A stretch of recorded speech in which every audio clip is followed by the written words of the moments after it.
Hello students, very good morning. आज हम एक और इम्पॉर्टेंट टॉपिक डिस्कस कर रहे हैं और इसको भी सरफेस केमिस्ट्री का एक इम्पॉर्टेंट टॉपिक है, एडजॉर्प्शन टॉपिक में से, है ना।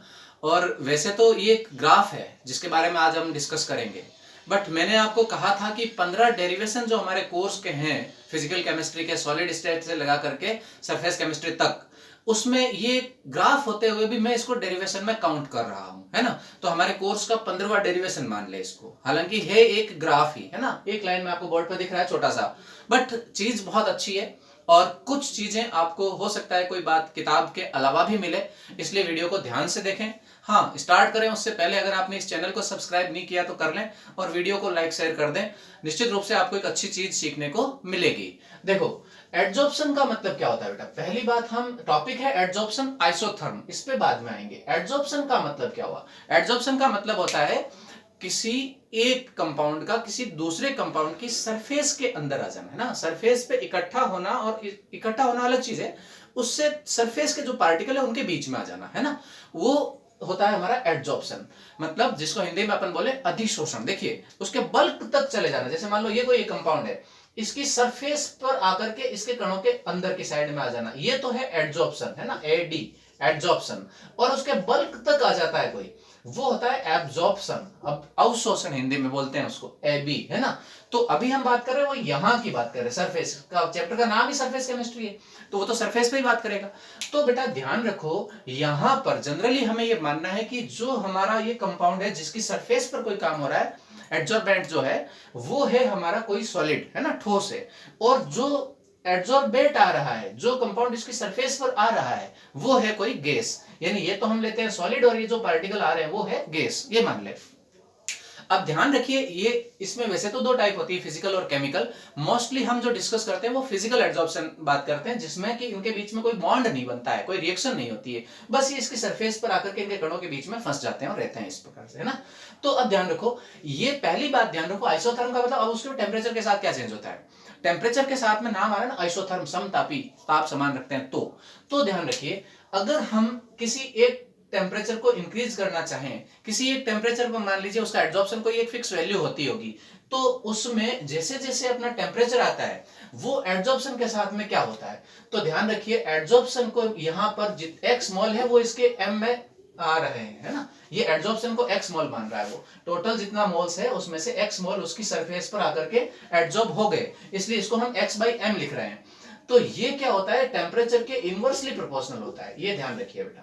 यानी कि तापमान अगर आप बढ़ाओगे, टेम्परेचर अगर हम बढ़ाते हैं तो एडजॉर्प्शन कम हो जाएगा, और टेम्परेचर अगर हम डाउन करते हैं तो एडजॉर्प्शन बढ़ जाता है। तो बुक में आपको एक इस प्रकार का एक ग्राफ दिया हुआ है, इसमें देखो बेटा, ये x बाई एम की वैल्यू है, ये तो है एडजॉर्प्शन u, और u है उसका प्रेशर। किसी गैस को हम किसी सॉलिड पर लाएंगे तो उसके पास में एक प्रेशर लगाएंगे, है ना।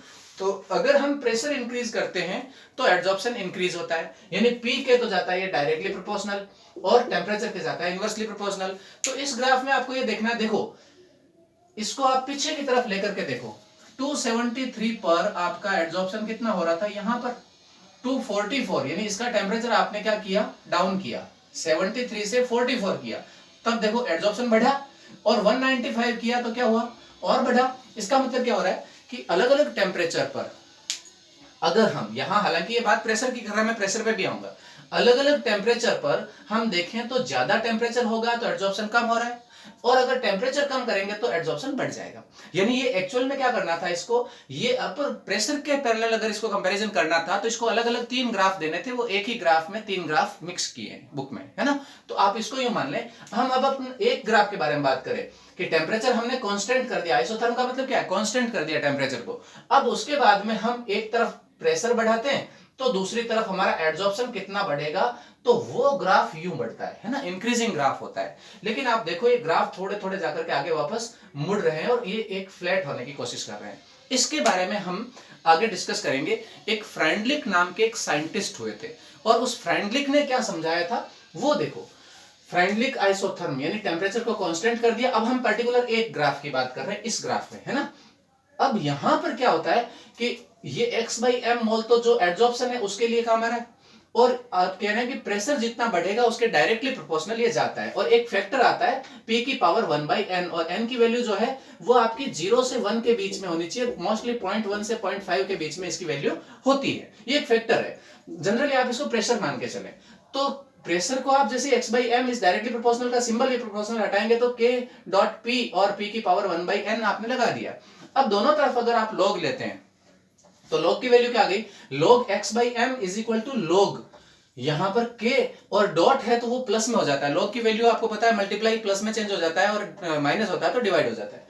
तो यहां पर p, अब ये log p लेते हैं, उसके पावर में जो चीज होती है वो हमेशा आगे आ जाती है, तो 1/n log p, ये तो हो गया आपका एक इक्वेशन। इक्वेशन से हमें कोई मतलब नहीं, ये तो आप एक नॉर्मल इक्वेशन है, रट भी सकते हो, छोटी सी इक्वेशन है। आपको इस ग्राफ को समझना है। देखो बेटा, एडजॉर्प्शन के लिए सारे ग्राफ जनरली 0 से उठाए हुए होते हैं मोस्टली, बट आप देखो इसमें एक इंटरसेप्ट दिया है log k, ये जो log k बन रहा है ये एडजॉर्प्शन का तो ग्राफ तो ये चल रहा है, बट आप देखो ये ग्राफ यहाँ 0 से नहीं उठा, कुछ ऊपर से उठा और कुछ आगे से उठा, है ना। तो अब ऊपर से उठने का क्या रीजन था कि यहां पर सारे के सारे पार्टिकल आते ही इस पार्टिकल की सरफेस पर अंदर नहीं चले गए, एडजॉर्प्शन नहीं हुआ, पहले वहां पर आकर के वो इकट्ठे हुए, कंसंट्रेट हुए, उसके बाद वो एडजॉर्प्शन शुरू होता है, इसलिए ग्राफ एक तो थोड़ा ऊपर से उठता है। दूसरी बात, आपकी बुक ये कह रही है कि जो आपका एडजॉर्प्शन है वो डायरेक्टली प्रोपोर्शनल टू प्रेशर। इसका मतलब क्या हुआ कि आपका जितना ज्यादा आप प्रेशर बढ़ाते जाओगे वो एडजॉर्प्शन तक, एडजॉर्प्शन उसी के पैरेलल बढ़ता जाएगा, यही हुआ इसका मतलब। तो डायरेक्टली प्रोपोर्शनल आपने सिंबल दिया है।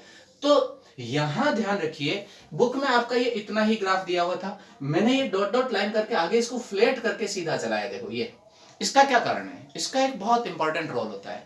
ध्यान रखिए, एक गैस को आप प्रेशर डालेंगे, इसका मतलब कंप्रेस कर रहे हैं, और जैसे जैसे कंप्रेस कर रहे हैं वो सरफेस किसी, मान लेते हैं हम इधर, मान लेते हैं कि एक कोई ये बड़ा चेंबर था, इसके अंदर आपने एक ये सॉलिड यहां पर एक रख रखा है और आसपास इसमें गैस भर रखी है, और ये एक आपने पिस्टन लगा दिया ऊपर, ठीक है, फ्रिक्शनलेस पिस्टन है, और इसको प्रेशर डालो।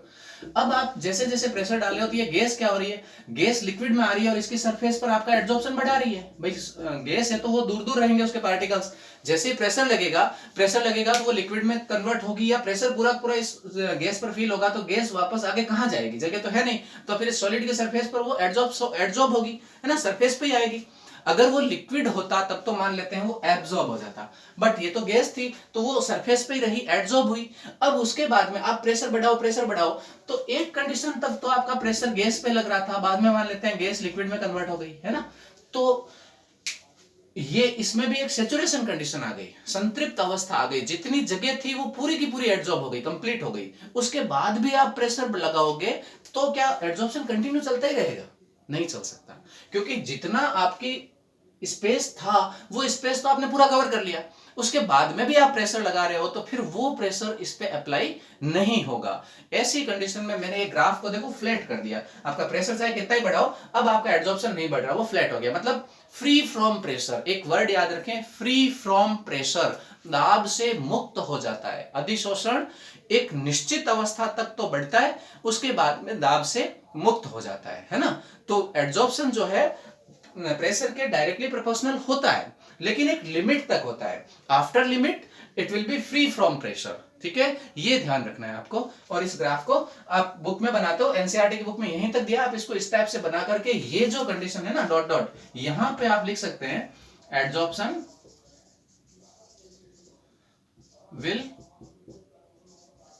फ्री फ्रॉम प्रेशर, ठीक है, ये ध्यान रखना बेटा। तो ये जो आपने आगे फ्लैट लाइन दिखाई है ये फ्री फ्रॉम प्रेशर को इंडिकेट करती है, ठीक है। और कोई आपका कोई क्वेश्चन हो तो आप मुझे वापस कमेंट में बता दें। Thank you.